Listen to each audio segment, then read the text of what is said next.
They want an open border. The left wants to destroy America as we know it. Hello and welcome to GB News America. My name is Steven Edginton. Death to America were the chants heard recently in Dearborn, Michigan by pro-Hamas activists. To discuss the rising anti-America movement within the United States, I'm joined by the talk show host and founder of Prager U, Dennis Prager. Why do people hate America? As a rule, people hate those who are more successful. And it's important to note, I don't mean financially only. Otherwise, people would hate Saudi Arabia, people would hate Switzerland. There are many financially successful places in the world, and they're not hated. America is hated because it's been successful in almost every arena. By the way, note the past tense. America is currently strongly going downhill, which is a worldwide tragedy, not just an American tragedy, but my greater commitment is to truth and to cheerleading. So I have to tell the truth. It can fail. This unique experiment in liberty can fail. The country that most people who wanted to leave their country wanted to go to has been America. They'd be happy to go to Switzerland, perhaps, not happy to go to Saudi Arabia. Yet it is America. I mean, when people dream about moving from the third world, it has been historically the United States. I point out all the time, and if you went to Harvard, you don't know this, that there are far more Black Africans have come to the United States voluntarily through emigration than came involuntarily through slavery. I think it is at least 10 times the number. And again, I don't think there are 150 college students in America who know that. Because you don't learn anything in college and you don't learn anything in high school. You only learn that Jefferson had slaves. That's what you learn. But that's the hatred of Israel. If Israel were a failure, the Arab countries would not hate it nearly as much.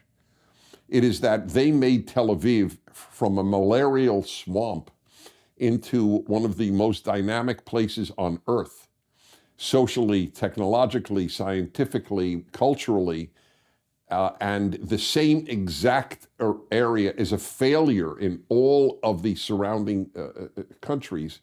And among the Palestinians, as Douglas Murray has pointed out frequently, Gaza could have been Singapore, but they decided to use billions of dollars to build tunnels to murder Jews. And it's so the hatred of this, the more success, it's so, he really began with an important question. I'm sorry to take so long, but it is so important to understand this. If America were rich and despicable, it wouldn't be nearly as hated. The bad hate the good. The failures hate the successful. These are rules of life. One final example, because I believe that the Bible is the most wise series of books ever written. Shakespeare is second, for the record. I'm not saying that because you're a Brit. I'm saying it because it's true. But the Bible has a phenomenal story. Isaac, in Genesis, he is a successful man. He has dug very successful wells. So the Philistines, ironically, come along and they see how successful Isaac is. So what do? They have two choices. Do we learn how to dig wells and get wealthy ourselves, or do we destroy his wells? They destroyed his wells. It showed that story is 3,000 years old. I am convinced God has Groundhog Day every day. The human species repeats the same bloody errors every generation, and that's one of them. You have a choice. Do you learn how to be successful, or do you learn to destroy the successful? Let me give you the alternative view of America. America was founded in 1619 on the basis of slavery. It has dominated millions of people. It has oppressed minorities since its very beginning. It has gone around the world and imposed its values on countries that do not want them imposed upon themselves. It has destroyed other people's sovereignties. It is an evil empire made up of capitalists who exploit the minorities and the poor of the world. How do you respond? I think that that's all you need to know about the left to know how broken their moral compass is. So had there not been a United States, what good would have happened on earth? Would there have been less slavery? No.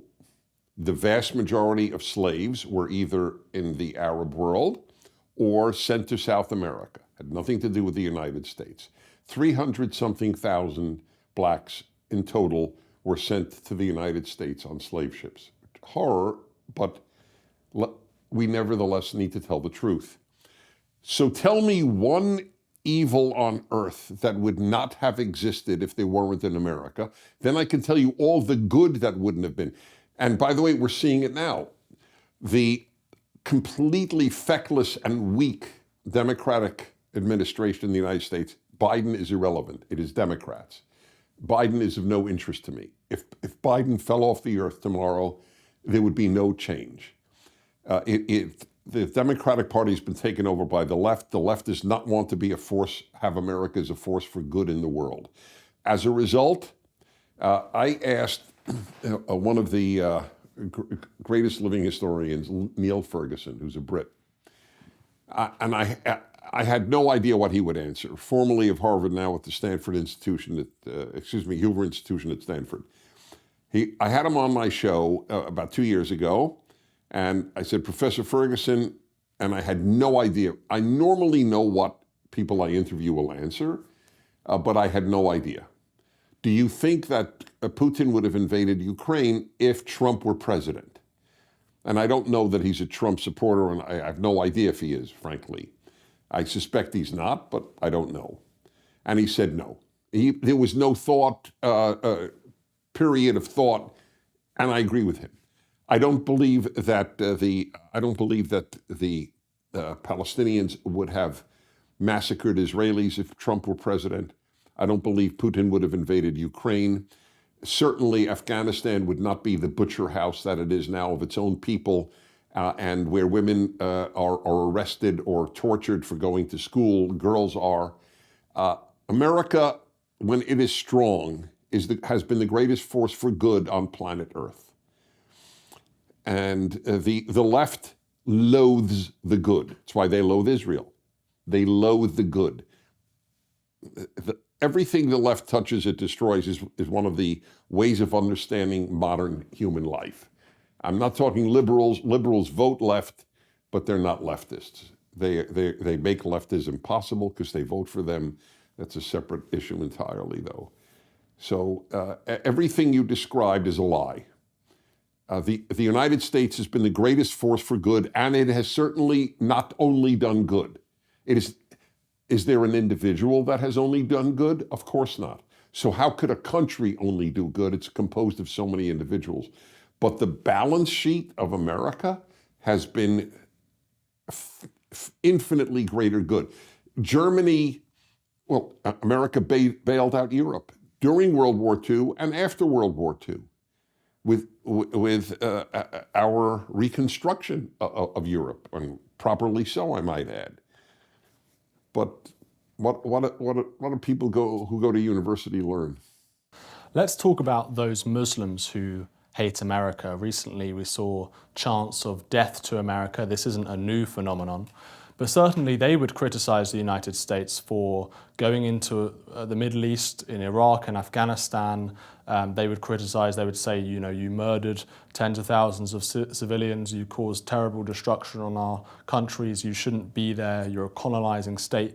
And also the kind of Islamic view probably of America is that you're sinful, you know, obviously you're not a Muslim country and you should be signing up to their religion and so on. So how do you respond to this kind of Islamic anti-American strain that currently seems to be taking hold of certain parts of the United States? Well, like the left, it's identical. Anti-Americanism is an ideology of the morally troubled, I'll be very kind in my language, and the weak, the loser, okay? Anti-Americanism and anti-Semitism are ideologies of losers. There is to take the Jewish example, and I have a book on it called Why the Jews. It's in its 3rd edition. I taught Jewish history at Brooklyn College, City University of New York, my first job. I know a lot about this. There is no example of anti-Semites who were good people. Bad people hate Jews, bad people hate America. Okay, that's pretty much the way it works. Bad people hate Britain. But the same people who hate America hate Britain. It's not like, oh, Britain's beautiful, but America's disgusting. They don't have that at all. You in Britain, I don't even talk about not surviving. I think Britain's, if one were to bet at Vegas on the survival of a great society, and Britain is a great society with all its flaws, I would bet on America sooner than Britain, because we don't have nearly the same percentage of people who have the opposite values of our society. Our immigrants come from Latin America overwhelmingly. Your immigrants come from the Middle East, who share none of your values. None. None. N-O-N-E. So it tells you far more about the Muslims who hate America than it does about America.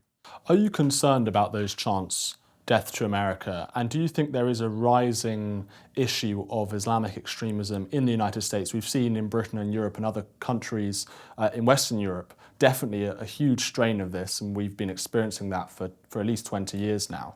But obviously people say the US is kind of further behind that track in a way. However, there are some like Ayaan Hirsi Ali, actually the wife of Niall Ferguson, who you mentioned earlier. She would say actually there is a problem in the United States, and these videos are serious. You've got the Somali population in Minnesota. You've got people from the Middle East and other countries coming to the United States in greater numbers. So, do you think that this is a rising problem? Yeah, absolutely. You're right. We're a little behind Britain. The Democratic Party, which was once the party that loved America and loved Israel, is now the party that is ruining America and alienated from Israel. They almost always go in tandem. So they care about votes. They don't care about anything nearly as much as power. That's always been true for the left since Lenin. And so it bothers them that Muslims who hate America will not vote Democrat, but they will. That's the joke, because they really know that the Republicans are far more pro-Israel than the Democrats. So with all their threats not to vote for Biden, if Biden is the nominee, and I'm not sure that will be, he may simply retire. But it doesn't matter. The Democratic Party is the same with or without Biden. You've talked a lot about Israel in this interview, and obviously, maybe in your mind, Israel and America are kind of connected in terms of the themes of what I've been asking about. And I just wondered whether you think that race comes into this. So Israel is obviously a majority white country, so is the United States. Maybe that's changing slowly in the demographics. Certainly it is in Britain. But do you think that the left view these nations through the lens of race? You've got these kind of white dominant nations oppressing the brown and the black minorities. Is that where their hatred partly comes from? Well, first of all, just factually, I don't know that Israel is majority white.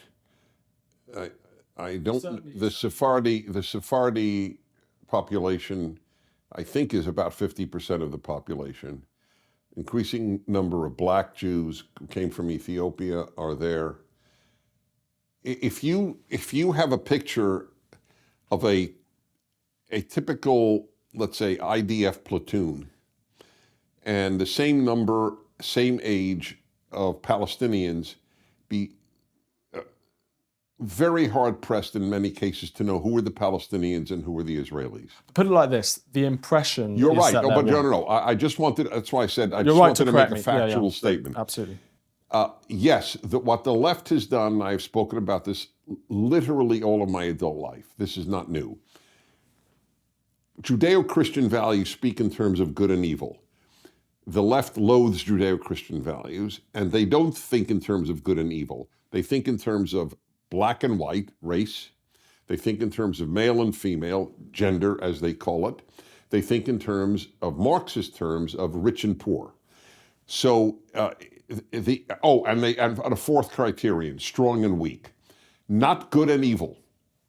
The weak are by definition correct, and the strong are incorrect. The non-white is by definition correct. I was taught when I was at Columbia University in the 1970s, I was taught, and it is repeated constantly, a black cannot be racist. That is a leftist credo, like the Trinity is for the Christian. I believe, says the leftist, I know a black cannot be racist. And so they divide the world in four ways having nothing to do with who is morally right. There is a verse, again, I always use the Bible because if people don't understand that the issue is Judeo-Christian, and the term is perfectly apt, they're the only two religions that share a Bible. That's a pretty big deal. They both share the Old Testament, which is 2/3 of the Christian Bible. So I use it regularly. There is a law in the book of Exodus, you cannot favor a poor man in a courtroom. That in and of itself undoes the entire edifice of left-wing thinking. Of course you favor the poor man. We don't divide the world between just and unjust. That's why they call it social justice, not justice. They almost never speak about justice, environmental justice, economic justice, gender justice, racial justice, social justice. By the way, anytime you add an adjective to those terms, you have undone it. Like people's democracy has nothing to do with democracy. And so too, social justice has nothing to do with justice. Let's talk about American foreign policy. Do you think the world needs a policeman? Yeah, I wrote people can see I have literally 1,000 columns on the internet. And yes, I wrote a column, the world needs a policeman. If your society needs a policeman, why wouldn't the world need a policeman? It makes no sense. Are there no bad people in the world, or no bad countries, no bad actors? So if the United States is not the policeman, who will be? The United Nations? Russia? China? Belgium? The European Union? Who will be the policeman? Since there has to be a policeman. So your choice is the United States or some other alternative. What would do a better job? Why is it the United States' role to do that? And isn't it more important that the US focuses on domestic priorities? Let's say the southern border might be one, or your massive drug epidemic that you're currently experiencing. This is certainly the argument from many Republicans, Tucker Carlson. It is, and so on. and it's very disconcerting that they have dropped the notion of America is blessed with its affluence and power, but should only use it for itself. This is the conservative refusal to live by Judeo-Christian values. You have a moral obligation if you are stronger and richer. You have an obligation to the world. I have defended America all of my life, and I am America first, and I think you should be Britain first, and a Swede should be Sweden first, and a Ghanaian Ghana first. But there's a big difference between America first and America only. We now have a rising group of frightening people on the right who believe in America only. Anyone who believes that the weakness of America emanates from having some degree of moral obligation to the world doesn't know what they're talking about. Our problem with the border has nothing to do with helping Israel. Nothing. But by the way, just for the record again, the United States gives billions of dollars of weaponry to Israel, but Israel pays for it.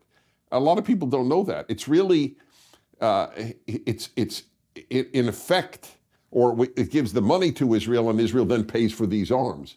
So it's good for America and it's good for Israel. But in any event, what about Taiwan? Let us say China, forget Israel, because that raises a lot of emotions because it's a Jewish state. Taiwan is not a Jewish state. So what exactly do these new isolationists of the right, what would they want us to do if China said, you know what, Taiwan is part of China, we're taking it over, we're going to crush freedom just like we did in Hong Kong. Okay, we got a lot of problems in America. When did America not have a lot of problems? We could have said that about Hitler. By the way, there were Americans who did say it. Hitler's not our business. So there's always been that strain, but now it is more powerful and it is depressing. That's more depressing to me than the left. If there's a strain among my fellow conservatives of isolationism, screw the world, only America matters, that's what they're saying. I have no relationship morally, Judaically, Christianly, biblically, morally to that notion. And by the way, it's also wrong, forget the moral, it's also wrong from an American standpoint. You really think the world could go to pot and it won't affect the United States? You really do believe that? Of course, there are many issues facing people around the world, and the US only has limited resources. It's a very powerful country at the same time. So you can't intervene in every single situation. And you mentioned Hitler there, obviously, again, not every single situation going on outside of the United States, some conflict or something, is analogous to what Hitler was doing in the Second World War. So I've never met the person who believed that America should intervene in every problem on the world. Absolutely. That person doesn't exist. So it's what do they call it when you make up somebody? Straw man. It's a straw man argument. Absolutely. But I just wanted to quote from Calvin Coolidge Project today. Speaker Mike Johnson's proposal for the spending bill includes $0 directed towards the southern border. However, there are $61 billion for Ukraine, $26 billion for Israel, $8 billion. But it's not a however. For the however is absurd. But let me put it to you like this. There's an opportunity cost in every single dollar that the United States taxpayer spends. It could be spent on X or it could be spent on Y. So I suppose, and you've got a $34 trillion debt. So you're not, America is obviously very rich, but there are economic problems and so on. Our poverty is not due to helping allies combat aggression. Okay, let's say we gave nothing to any other country on earth. And by the way, I think we should reduce the foreign aid issue because all we do is, in many cases, aid corrupt regimes. But nevertheless, let us say we gave nothing. It would have a tiny dent on the debt. Our debt is because of a staggering, gigantic government giving massive benefits to Americans in the trillions of dollars to buy votes. This is the calamity that is inherent. Churchill and others pointed it out. Democracy only works if you have and this was pointed out by Benjamin Franklin. It's a republic, ma'am, as he said to one woman, if you can keep it. Getting Americans hooked on benefits, these are the gigantic expenditures. The government is the gigantic expense, not foreign aid. And I acknowledge that we should reduce foreign aid. If we gave Israel nothing, what dent would it have on the border? That's why the however was bizarre. The however, it's not related. It's not like if we don't give Israel any money, then we'll take care of the border. The Democrats don't want to take care of the border. It has nothing to do with the Middle East. It has nothing to do with any other country. In this very specific example of Mike Johnson, I suppose the argument could be that he has the power as Speaker to negotiate with the Democrats, and he could say, listen, we'll support this bill to help Israel and to help Ukraine if you give us something on the border in return. And I suppose that could be the argument as to why the two issues are linked. They won't do it. They want an open border. The left wants to destroy America as we know it. That Republicans don't understand this, and why did I understand this since I was a graduate student in the 70s? The left hates good countries. Not that liberals love good countries, but liberals vote for the people who hate it. It has to be repeated over and over because liberals go, I don't hate America. I know you don't. The left does. So I don't think there is a single bill that the Republicans could come up with which would, the Democrats would say, okay, yeah, we'll build a wall. We'll build a wall on the southern border. You know where there's a wall being built right now? Between the Dominican Republic and Haiti. Is anybody attacking the Dominican Republic? Nobody gives a damn about the Dominican Republic. I'm not saying they shouldn't, but that's a fact. But they're building a wall. They're not being attacked because they understand it works. By the way, Israel, I don't understand why Israel didn't have a border wall or barrier next to Gaza like they've had on the West Bank. This is not anything you asked me about and probably won't, but I just have to say it. Some heads in Israel have to roll for October 7th, or Israel is not a truly functioning republic or democracy. I mean, it is indefensible what happened to Israel on October 7th, not just morally because of the Gaza Nazis, and they're the first group I've ever called Nazis in my life. And the only difference between Hamas and Nazis is that Nazis hid their atrocities and Hamas publicizes them. We will talk about Israel, by the way, but I just wanted to stick on this issue of the United States to begin with.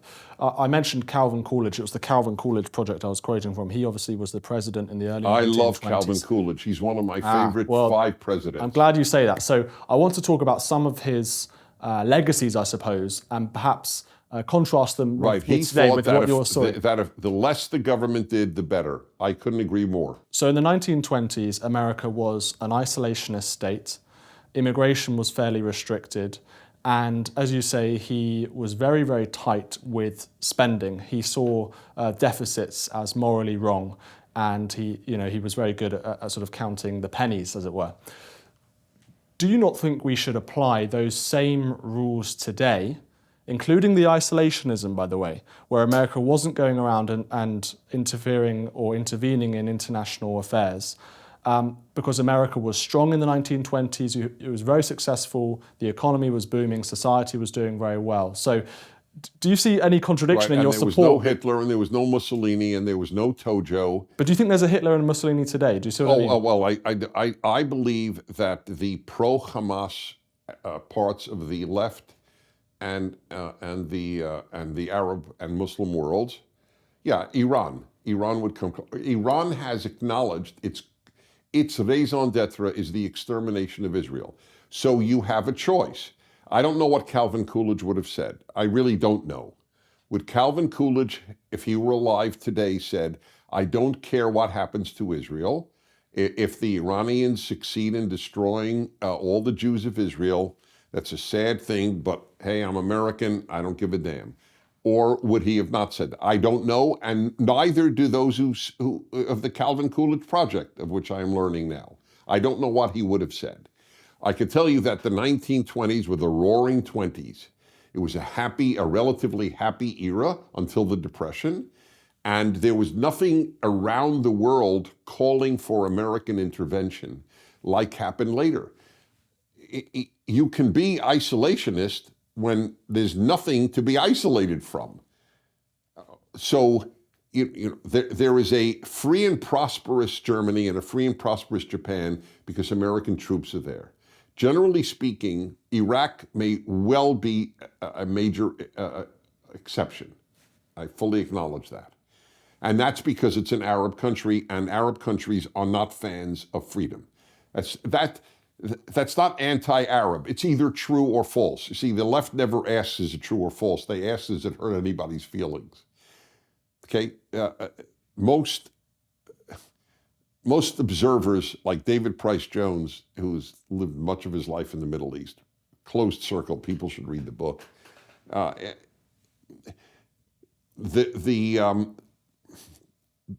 Saddam was admired in the Arab world. Okay. Whether America should have gone in there or not is a very fair question. But it does say something about the Arab world that Saddam, who butchered his own people, who tortured members of the Iraqi Olympic team who didn't win medals, that he was admired, does say something about that world. Just very briefly on this period, I'm just fascinated to hear your answer. Do you think that America should have gone into the First World War? And just talking about the 1920s again, you're really racking my history here. I'm trying to remember if there are any wars or conflicts going on. Definitely in the early 1920s, there was the Russian Civil War. I think there was events going on in the Ottoman Empire as well, which Britain almost got involved with. The West did get involved in the Russian Civil War. By the way, that's Britain actually, so did the United States. And it is a very interesting question that every isolationist should ask. If America and Britain had succeeded in overthrowing Lenin, and thereby, let's be clear here, because this is my field of study, communist countries, which I visited a great deal. I learned Russian. So let's play history through. No Lenin, no Communist Party of the Soviet Union, no Stalin. No Communist Party of the Soviet Union and no Stalin, no Mao. No Mao, no Kim Il-jung or Kim Sung-il, the first Kim of the three generations. So all of Korea would be free. Look at how prosperous South Korea is. And there would have been no World War II, and there would have been no 40 million butchered in the Soviet Union, no genocide, and it's one of the few times I use the term, in Ukraine, and no 60 million killed by Mao through starvation in the Great Leap Forward in the 1950s. Had we succeeded in simply suppressing the Russian Revolution, the Bolshevik Revolution, would that have been worth it? I'd like all isolationists to answer that question, just as I have to answer, if you will, Libya and Iraq. These are totally legitimate questions. But you have to answer, what if we had intervened, let's say in the Soviet Union, no Soviet Union? And it's interesting, you talk about Libya and Iraq as perhaps two failures of American foreign policy, or they're certainly seen as that, interventions. You also mentioned Iran as being a kind of Hitlerian state, obviously wants to destroy Israel, destroy the Jews. Does that mean that you would advocate for war with Iran? Yeah, I would advocate for that, because you could stop something before tremendous horrors take place. So would that be a preventative strike? Oh, clearly. I mean, it certainly declared war on Israel already. I mean, physically, but it declared war. I mean, I don't think we need, if you asked me would I be in favor of it, if that were our only choice. I think we could weaken that regime, and Donald Trump did. The Democrats have strengthened that regime with billions of dollars, from Barack Obama to Joe Biden. We who loathe that regime are challenged. Well, do you want to make a war, as you correctly challenged me? Okay, well, we challenge the left. What, you want to make them stronger? And how exactly is this helping the United States? Or world peace? I mean, do we have an interest in world peace? The true isolationist doesn't give a damn. So long as New York and San Francisco aren't touched, let the world blow itself up.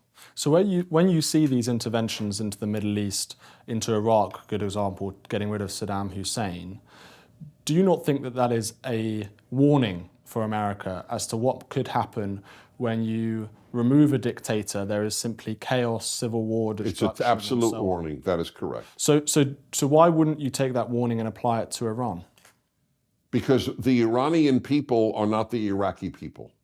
I happen to know the area. First of all, the Iranians, of course, are not Arab, and the Iraqis are. You will find this of interest. I hope somebody can dig this up. I was on Hardball, this famous American left-wing show with Chris Matthews, and he had me on at that time. So I don't know if it's available on the internet. And he asked me if I was advocating for us to go into Iraq, because he knew I was a supporter of George W. Bush, and I was generally a hardliner on these matters. And I said, I said, no, I'm not advocating that we go into Iraq. And he was shocked. I remember his shock. And and the reason was I suspected that nothing good is going to come out of there. And I told this story on my radio show in the 80s. When I was in my 20s, in the 70s, I visited Syria. I was on a bus from Beirut to Damascus, alone. And I was sitting next to an Iraqi. And I said to him, in the course of, he spoke perfect English. So I said to him, and I've told this story all of my life, I said, I often do this with people. It's a fun question to ask people from any country. Could you summarize your country in a couple of sentences or in one sentence? And he looked at me and said, easy. Iraqis are the most barbaric people in the world. And he was an Iraqi. And that stayed with me. Obviously, I remember this so many years later, and I've always told that story. I did not believe that getting rid of Saddam was going to produce a bunch of Iraqi Thomas Jeffersons. So I fully acknowledge that, and I hope that lessons are learned. But it is sort of like saying, you know how many people are killed in American hospitals? It's hundreds of thousands, I think. Maybe I think it's hundreds of thousands of infections that they get in the hospital and so on. Does that mean we close hospitals? People would think you're an idiot. The fact that mistakes are made, and even expensive mistakes in life, doesn't mean that you draw the wrong lesson. You have to draw the right lessons. Just going back to this issue of America, I just want to read this quote because I think it's a really funny quote from Bismarck. The Americans are a very lucky people. They're bordered north and south by weak neighbors and to the east and west by fish. Now, again, this argument is that from the Tucker Carlsons of this world, America should be an autarky. America should focus on itself. America should put America first. I want to ask again, do you think that it's important that America focuses more on its domestic priorities rather than, say, going to war with Iran? Just as an example. Of course. So but more doesn't mean only. Okay. I said America first is not America only. America has not been blessed with its power in order not to use any of it. Let's talk about something you mentioned. By the way, again, I'm not advocating war with Iran. You asked me, I don't remember the exact wording of your question, and I try to make it clear. There are many ways short of war to weaken that regime. But in the final analysis, if it only came to a preemptive strike to end a nuclear Iran, which would engulf a good part of the world in mass death and massive war, not just with Israel, I mean, with the Sunni Arab regimes. I mean, so unless you say, so what? It's not happening to the fish on the two coasts of America. But I don't know, again, the conservative isolationist who is an atheist has some argument. The conservative American isolationist who claims to be Christian and still believes we have no moral obligation, being the strongest country on earth, That puzzles me. But is that not a straw man itself? Because as we've been talking throughout this interview, it's nuanced. There are many issues around the world that America can get involved with, and it's basically a decision on a case-by-case basis as to whether it's Correct. important. We all agree on that. But you're saying that there's this perspective that they have no moral Well, that's what they're ideas. saying. That's what an isolationist is saying. It's not a straw man. Right. Then if you interview them, ask them, is there any time, Taiwan, Israel, is there any time you would believe? By the way, Israel is not asking for an American troop. It never did. It doesn't want one American soldier on its soil. It will fight its wars. And by the way, who developed the Iron Dome, which is a massive help to the United States? I'd have to get an isolationist on to ask them if they'd intervene in no situations, but I don't know the answer to that. I do want to ask about Tucker Carlson, though. Obviously, he's interviewed a Palestinian Christian recently who was criticising Israel's actions against Christians in Palestine. How do you respond? I don't know if you saw the interview or not, but how, I didn't. I need to. it's probably worth watching. Yeah. Absolutely. I've just been overwhelmed, and I intend to watch it. But go ahead. I know about it, obviously. Do you think that there is an issue where American conservatives turn a blind eye to issues in terms of Christians in the Middle East, in terms of persecution from Israel? Yeah, I don't know what he's talking about. First of all, Bethlehem is not in Israel. Bethlehem is or Palestine, I should say.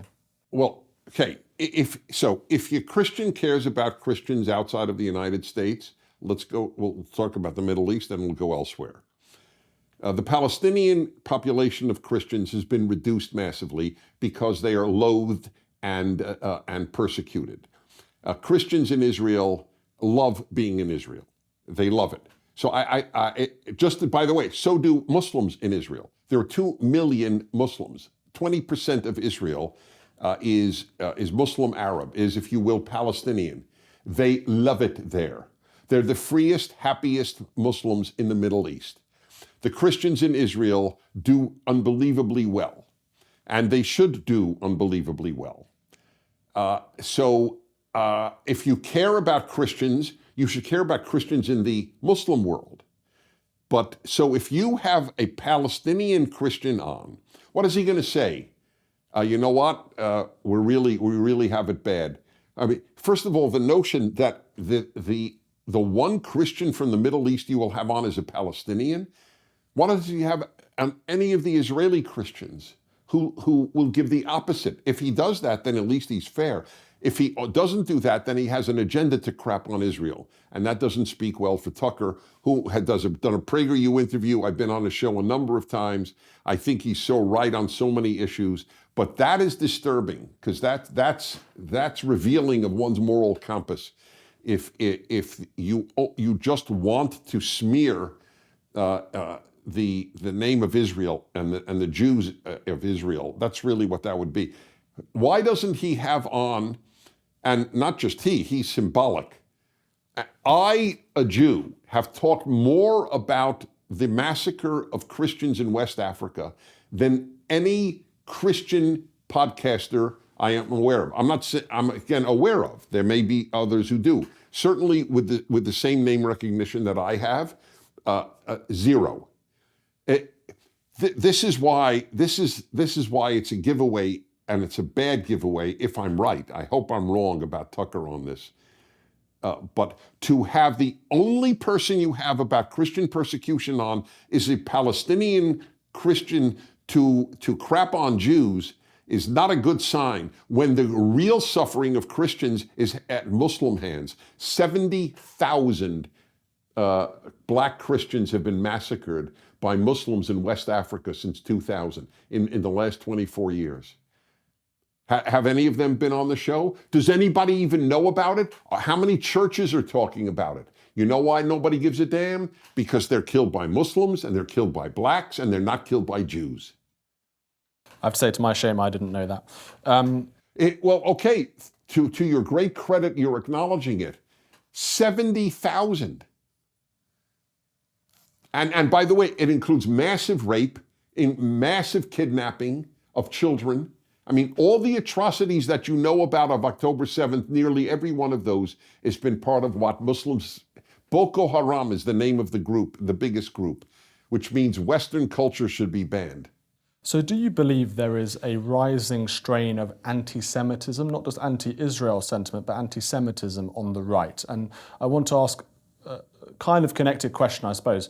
Candace Owens was recently fired or left the Daily Wire, I should put it more accurately. We don't actually know what the whole situation was, but I think people suspect strongly that it was to do with her views on Israel and her kind of criticisms of Israel. Do you think that that was the right decision? So it was there's sort of two questions there.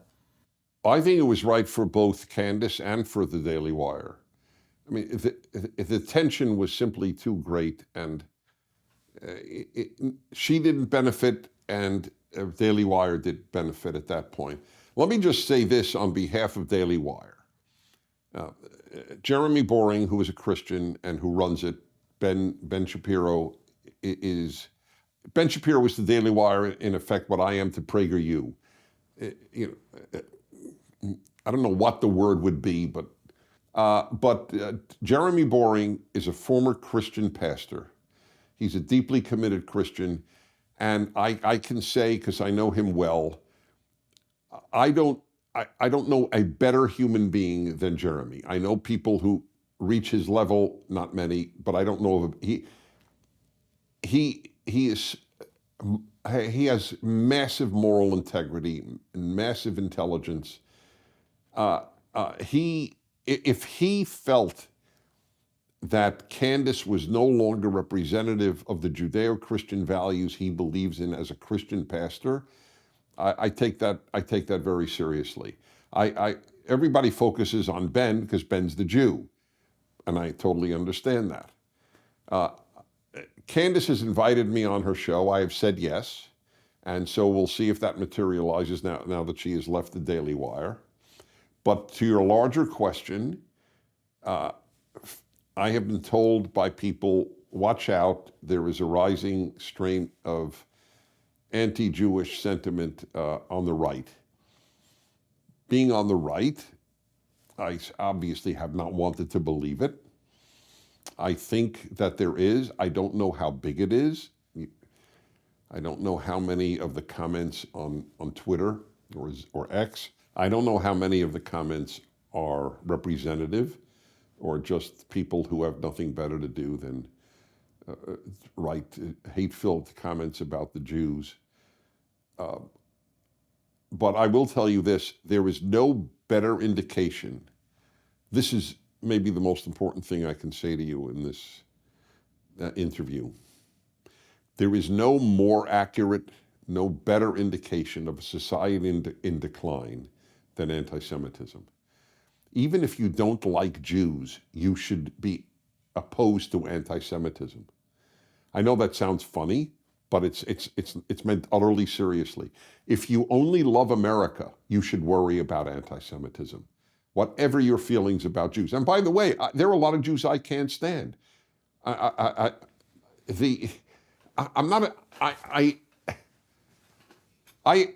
loathe anti-Semitism. I loathe anti-Zionism, which is indistinguishable. You can't say, I have nothing against the Jews, but the Jewish state should be destroyed.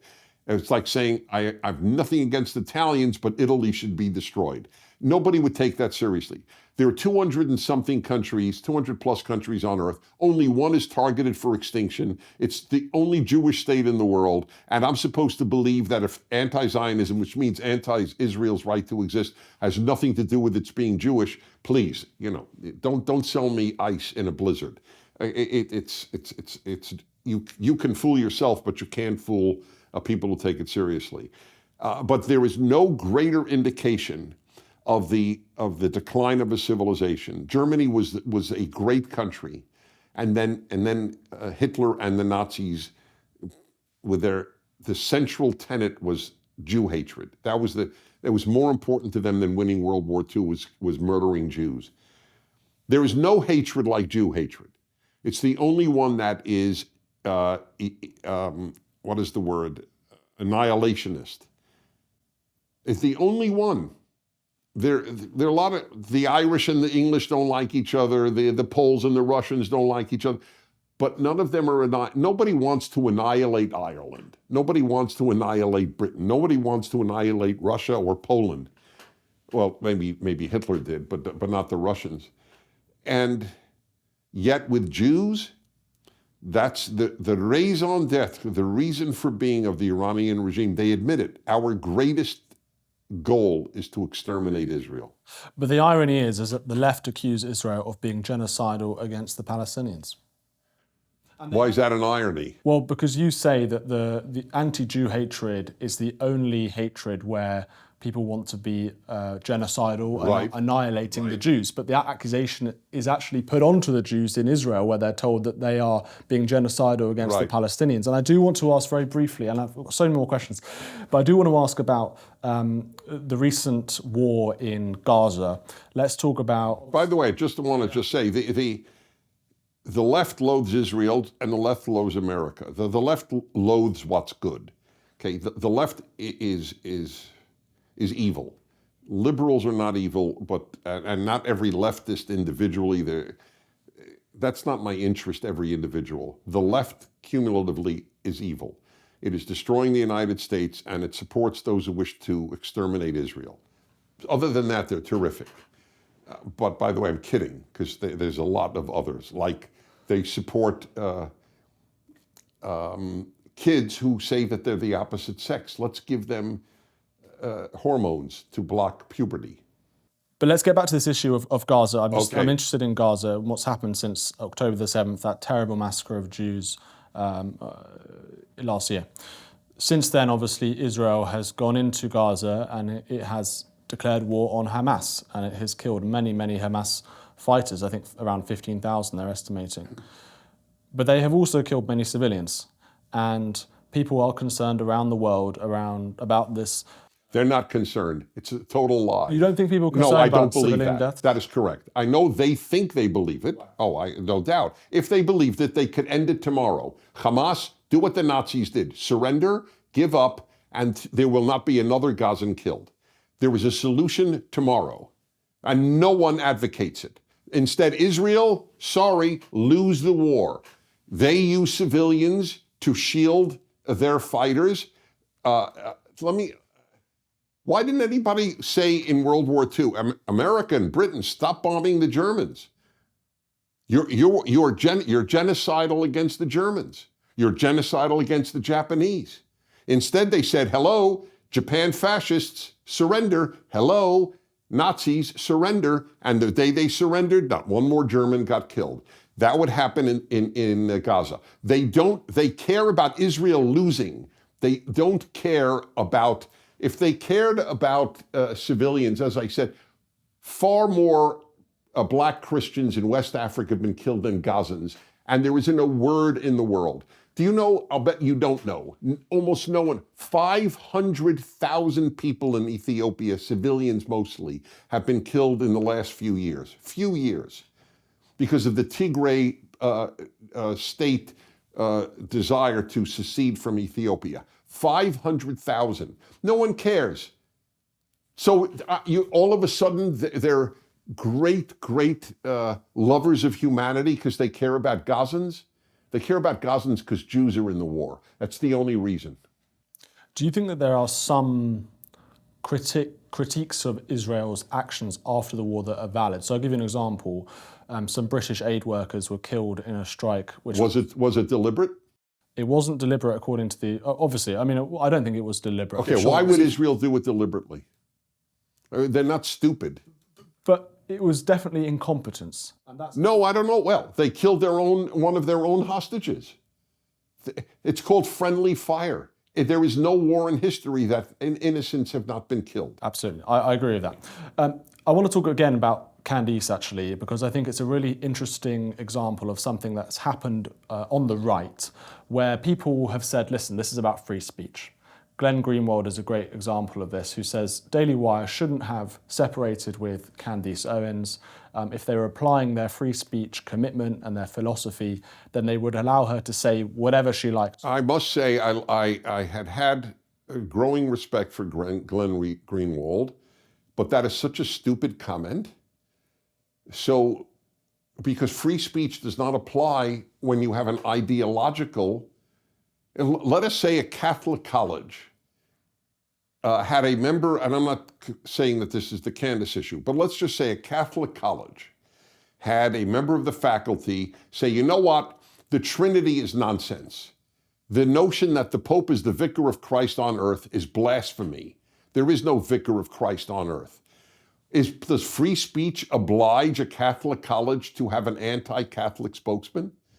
Free speech applies to society and government. It doesn't apply to ideological things. The problem with the New York Times and free speech is the New York Times does not say it's ideological. Daily Wire does. The New York Times claims that it is only committed to truth. But if you say something on the right, the odds are they'll fire you, like they did the opinion editor, just for publishing one congressman who was a Republican. The New York Times admit they're a liberal newspaper. They don't. I've never heard them admit it. Well, if you see their editorial... Oh, no, that's a separate issue. They'll say our editorials have nothing to do with our news pages, which, by the way, ironically is true at the Wall Street Journal, which has conservative editorial pages, and the news pages are indistinguishable from the New York Times. So your, I suppose, nuance is that if an organization is explicitly leaning one way or the other, then they have the right to fire anyone if they disagree within their own sort of... PragerU wants to advance American values, which we define, by the way, liberty, e pluribus unum, in God we trust. It's on every coin, and I didn't make it up, and Judeo-Christian values, okay? So if somebody at PragerU decides America is a force for evil, and since 1619, the odds are we would let that person go. Might be a wonderful person, but we have an agenda. We admit it. Now, our first agenda is truth, but you could be committed to truth and advance ideals. But what did Candace say that was so out of step? Okay, I don't know enough about what she has said to answer you. That's why I want to go on her show, and I've said yes to her invitation. So I can't fully answer you.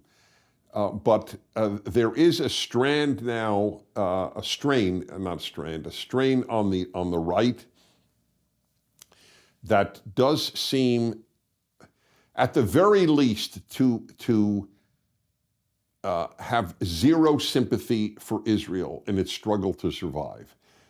And if that's true, and I say if, of Candace, that's disappointing, because I know her pretty well, and that would be difficult. There is this weird phenomenon of someone called Nick Fuentes on the right. I'm sure you've heard of him. Yeah. Very young man who is anti-Jew, anti-Israel, and there's this Groyper movement. I don't know if you've heard of that. What movement? Groyper. They're called Groypers, and Yeah. they're kind of anti-Jew right-wingers who say that the Jews control everything and the Jews control the United States and so on. Are you concerned about this movement? And it certainly seems to be fairly popular online. If you look at Nick Fuentes, I think he has got a lot of followers and people on the so-called dissident right. Yeah. I wrote a book on anti-Semitism many years ago. It's in its 3rd edition, and I know the speed with which the most cultured country in the world, Germany, went from Beethoven to Auschwitz. So, and I have very little faith in humanity. I have faith in individual humans, but not in humanity. So all I could say is, to the extent that Nick Fuentes and his fellow neo-Nazis are gaining traction, is a statement about the moral decline of America, which should trouble theoretically everybody on the right, you would think, unless you happen to have the idea that Jews control. It's such a funny, I mean, not funny, haha, just funny as in bizarre. The Jews control, and then fill in a number. So let's see, Jews are 1% or whatever of the American population. So they control, that's really fascinating. So the 99% of the population of non-Jews, they're all wimps. Isn't that amazing? I've always regarded it as such an insult to Christians and to other non-Jews. You nothings. You are zilches. And anyway, what does it even mean, Jews control? What do Jews control? I would like to know, what do Jews control? Jews are disproportionate in Hollywood. By the way, I've noted this all of my life. Have the Jews of Hollywood ever done a damn thing for Jews or Israel? It's really, excuse me. It's really remarkable how the quote-unquote Jews do nothing for Jews. You would think that that's the first thing they would want to benefit. Name me a pro-Jewish movie since Exodus in the 1960s. So they're worthless to me as a Jew, and they're worthless to the non-Jew. By the way, here's another thing. I point this out to my listeners on my show regularly. When a Christian becomes non-Christian, in other words, abandons Christian beliefs, he's never called a Christian. A Jew who abandons Jewish beliefs is still called a Jew. So we get stuck with the George Soroses. I loathe George Soros as much as anybody does. And he is as Jewish as you are. There's nothing Jewish about him. He loathes Israel, he loathes Judaism, he identifies nothing with it, but I'm stuck with it because his parents were Jews. That's not fair. I have to say, that's the first time I've been compared to George Soros, and I hope the last. Yes, well, you're not morally comparable. You're equally Jewish, yeah. You may not know this, but David Cameron, our Foreign Secretary, and Boris Johnson were both in Washington, D.C. last week, begging Republicans to change their mind on aid for Ukraine, passing aid for Ukraine. What do you make of our politicians coming here and telling you guys what to do? Well, actually, the biggest problem with the politician in Ukraine was, if it's accurate, Boris Johnson going in the first year to Ukraine and nixing any peace talks. If that's true, that's a disgrace. Because I don't see Ukraine winning. You can't defeat Russia. There are too many people, and they don't care about their people. So I just don't see in any war, if you're having a war of attrition with Russia, you will not eventually win. You don't have, and in other words, at what price to Ukraine does the fighting continue? I wish I supported in the very beginning massive aid to Ukraine. From nearly the beginning, I have supported massive peace talks. It's a human and a tragedy, a political tragedy. It is not the same as Israel, in my opinion. Dennis Prager, thank you so much for joining us. I appreciate your time. Great questions. Thank you.